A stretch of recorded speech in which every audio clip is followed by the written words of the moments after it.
अस्सलाम वालेकुम पाकिस्तान। उम्मीद करती हूँ आप सब खैरियत से होंगे। आज़ाद कश्मीर की सूरत हाल इंतहाई कशीदा है।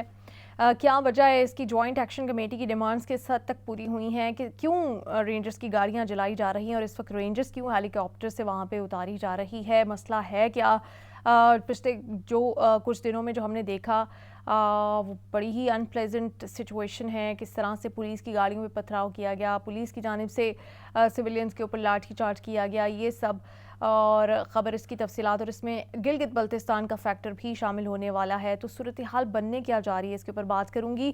इमरान खान अब जंगल के बादशाह को ख़त लिखने वाले हैं, आर्मी चीफ को ख़त लिख रहे हैं। जंगल का कानून भी कहते हैं, जंगल का बादशाह भी उनको करार देते हैं और अब वो जंगल के बादशाह को ख़त लिख रहे हैं। तो ख़त का मतन क्या होगा इसके ऊपर कॉमेंट करूँगी। साथ ही साथ ये दुनिया की वाहिद ही हुकूमत है इस वक्त जो कि ख़ुद ही मान रही है कि हमारी हुकूमत नहीं है, हम पे कोई और हुकूमत कर रहा है। ये ख़बर क्या है इसकी तफसीलात भी शेयर करने जा रही हूँ। जिन लोगों ने अब तक चैनल सब्सक्राइब नहीं किया वो चैनल सब्सक्राइब कर सकते हैं और अपना फीडबैक आप कमेंट्स में दे सकते हैं। सबसे पहले कश्मीर की सूरत हाल से आगाज़ करती हूँ।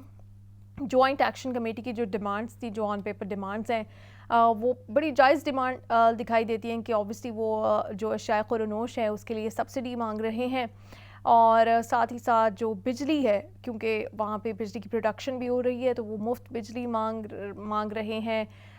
नो लोड शेयरिंग जोन बनाना चाहते हैं कश्मीर को। ये अगर देखा जाए जो भी उनके पॉइंट्स हैं के बाद एक अगर नुक्ता देखा जाए तो सारे ही बड़े जायज़ मुतालबात लगते हैं जो कि आवाम की फलाह के लिए हैं। लेकिन तरीका उनकी जानिब से भी थोड़ा सा पुरतशद्दुद ही था, लेकिन फिर इंतज़ामिया ने जब रियासती मशीनरी इस्तेमाल की तो और पुरतशद्दुद हो गया। उसके बाद जो मनाजिर हमने देखे वो इस वक्त बड़ी दर्दनाक है, क्योंकि ऑब्वियसली आज़ाद कश्मीर के साथ एक और फैक्टर भी, एक और सेंटिमेंट भी हमारा एसोसिएटेड है, तो वहाँ पर ये सब कुछ देखना इस वक्त बड़ा तकलीफ दे। और अभी हुकूमत की जानिब से ये ऐलान किया गया था कि उनकी डिमांड्स मान रहे हैं, लेकिन जॉइंट एक्शन कमेटी कहती है कि जो डिमांड्स उन्होंने रखी थी नोटिफिकेशन उसका जारी नहीं हुआ, जिसके बाद अब वहाँ पे रेंजर्स उतारी जा रही हैं हेलीकॉप्टर के ज़रिए से। सूरत हाल वहाँ पर भी ख़राब है। लंदन में भी उनसे इज़हार यकजहती के लिए कश्मीरी कम्यूनिटी जो है वो एहतजाज कर रही है। जो मनाजिर हमने देखे हैं पिछले एक हफ़्ते में, इंतहाई खौफनाक मनाजिर थे। किस तरह से सिविलियंस जिस तरह से रिटेलिएट कर रहे थे और कानून नाफिज करने वाले इदारों से जो बन पड़ा था वो कर रहे थे। एक ऐसी लॉलेसनेस की सिचुएशन कंडीशन थी। मना किया जा रहा है। अभी भी जॉइंट एक्शन कमेटी कह रही है कि वो मुजफ्फराबाद की तरफ मार्च करेंगे। मुजफ्फराबाद की सिचुएशन इस वक्त बहुत ही ज़्यादा सेंसिटिव है, जो कि ऑब्वियसली पाकिस्तान के लिए भी अच्छी नहीं है, पाकिस्तान के जो दुश्मन हैं उनके लिए बड़ी फ़ायदेमंद है और ये किसी की भी फेवर में जा नहीं रही। लेकिन सूरत हाल पहुंची कैसे, इसको मिस हैंडल क्यों किया गया, इसको इनफैक्ट मैन हैंडल किया गया है। ये एक बहुत बड़ा नुक्ता है कि वहाँ इतना क्यों इसको पुरतशद्दुद बना दिया गया कि मुजाहिरीन भी इतने पुरतशद्दुद हो गए हैं और अब समझ नहीं आ रही कि ये सूरत हाल पर काबू कैसे पाया जाएगा। किसी सियासतदान, किसी लीडर, किसी एंटिटी की बात सुनने को मुजाहिरीन तैयार नहीं है। उनको बस अपने पूरे मुतालबात पे अमल दरामद चाहिए। कहाँ जाके ये सिलसिला रुकेगा, क्योंकि अब गिलगित बल्तिस्तान भी अगर इसमें शामिल होता है, गिलगित बल्तिस्तान के एलिमेंट्स भी, तो वहाँ पर भी एक सिचुएशन अगर ऐसी बनती है जो कि लॉलेसनेस की होती है या सिचुएशन बाहर से निकलती है, तो ये दो फ्रंट, बड़े सेंसिटिव फ्रंट जो हैं, वहाँ पे एक लड़ाई शुरू हो जाएगी जो कि अभी कोई पाकिस्तानी इमेजिन भी नहीं कर रहा था और कोई सोच भी नहीं रहा कि इस तरह का कुछ होना चाहिए। क्योंकि अपना कुछ इतनी सियासी मामलात इतने बिगड़े हुए हैं, इतने सेंसिटिव नहज पे पहुँचे हुए हैं कि ये तो किसी ने इमेजिन भी नहीं किया था कि इस तरह से ये दो फ्रंट्स पे सूरत हाल इतनी ख़राब हो जाएगी। लेकिन फिर भी सैनिटी कोई प्रिवेल नहीं कर रही। अभी भी ताकत का इस्तेमाल, मैनेज कर लेंगे, ये हो जाएगा, हैंडल हो जाएगा, वो ही एटीट्यूड दिखाई दे रहा। खैर, इस सूरत हाल के लिए नेक तमन्नाएं हैं। कश्मीरियों ने एहतजाज करके भी दिखा दिया कि वो एहतजाज बड़ा पावरफुल था। खैर, इमरान खान के ऊपर आती है। इमरान खान आज फिर जंगल का कानून कह दिया, पाकिस्तान को जंगल के बादशाह कंट्रोल कर रहा है, ये सब वो कह रहे हैं, लेकिन आर्मी चीफ को ख़त भी लिख रहे हैं साथ में।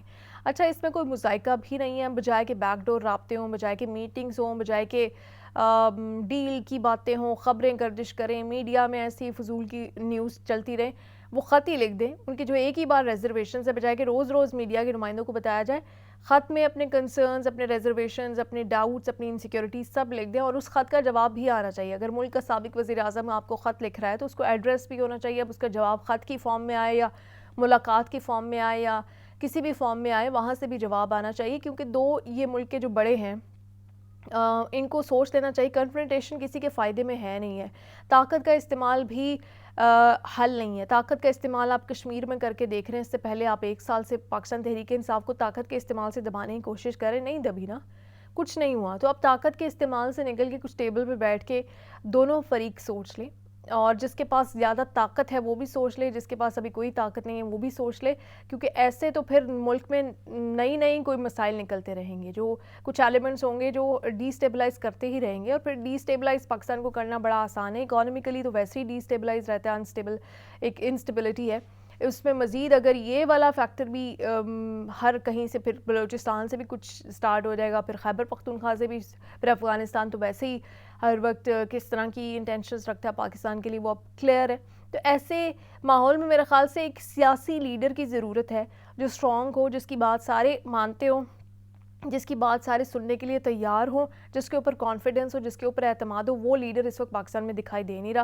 اب وہ کسی کو برا لگے یا کسی کو اچھا لگے, اب عمران خان ہی وہ واحد پرسنالٹی نظر آ رہے ہیں جن کی بات کافی جگہوں پہ مانی جاتی ہے, پاکستان میں بھی, پاکستان سے باہر بھی, پاکستان کے ہر خطے میں بھی, پاکستان کے ہر شہر میں بھی, پاکستان کے ہر صوبے میں بھی. وہ سارے صوبوں کی آواز ہیں کسی حد تک.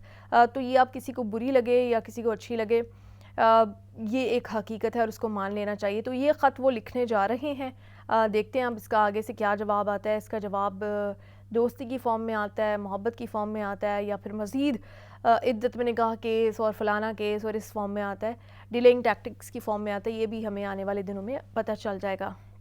سیکنڈلی, اس وقت پاکستان میں دنیا کی وہ واحد حکومت ہے جو خود کہہ رہی ہے کہ حکومت تو ہماری نہیں ہے, ہم تو نہیں کچھ کہہ رہے, ہمارے پاس تو اختیار نہیں ہے. رانا ثناء اللہ نے پھر ایک سٹیٹمنٹ دے دی ہے. یہ کچھ لوگ رکھے ہوئے مسلم لیگ نون نے صرف یہ فیس سیونگ کے لیے رکھے ہوئے کہ یہ بس جا کے یہ کہتے رہیں گے کہ ہم نہیں کر رہے, کوئی اور کر رہا ہے. تو یہ سٹیٹمنٹ رانا ثناء اللہ نے پھر دے دی ہے. اگر آپ نہیں کر رہے اور آپ کے پاس کوئی اختیار نہیں ہے, اور پوری دنیا کو ہی پتہ ہے, کیونکہ جب آپ مینڈیٹ ہی نہیں تھا آپ کے پاس تو اختیار بھی نہیں ہے, آپ کے پاس حکومت بھی آپ کی نہیں تھی, عوام نے آپ کو دی بھی نہیں, اب آپ نے لے لی ہے, اس لیے اختیار بھی آپ کو نہیں مل رہا. جب آپ کسی اور کی پچ پہ کھیلتے ہیں, جب کسی اور کے گھر پہ قبضہ کرتے ہیں, تو پھر عزت بھی نہیں ہوتی, اسی وجہ سے عزت بھی نہیں ہے, اسی وجہ سے اختیار بھی نہیں ہے. مان لیں 47 کے اوپر حکومت بنائی ہوئی ہے, تو پھر اختیار بھی ویسے ہی آپ کو ملا ہوا ہے. ہر بندہ تو آ کے آپ کو ذلیل کر جاتا ہے, آپ کو ایکسپوز کر جاتا ہے کہ بھائی آپ کے تو سیٹیں ہی نہیں جیتی ہوئی, آپ کے تو لیڈرز نے سیٹیں نہیں جیتی ہوئی. تو پھر ویسا ہی اختیار ہے, ویسی ہی عزت ہے. دوسری جانب پارلیمنٹ میں نئی ڈیبیٹ چل رہی ہے. خواجہ آصف کہہ رہے ہیں کہ ایوب خان کو قبر سے نکال کے سزا دی جائے. اس پہ عمر ایوب غصے میں آ گئے. عمر ایوب خیر جب ان کی تقرری ہوئی تھی ایز اپوزیشن لیڈر, تو ہم سب نے کہا تھا کہ سول سپریمیسی کی جنگ کے لیے پہلا چہرہ, فرنٹ کا چہرہ عمر ایوب کا نہیں ہو سکتا. ہاں, کوئی بھی انہیں ان کے دادا کے کاموں کے لیے بلیم نہیں کر رہا, بٹ پھر بھی لوگوں کو بات کرنے کا موقع مل جاتا ہے, اور وہ خواجہ آصف کو مل گیا, اور انہوں نے یہ نشانہ آج ان پہ باندھا ہے.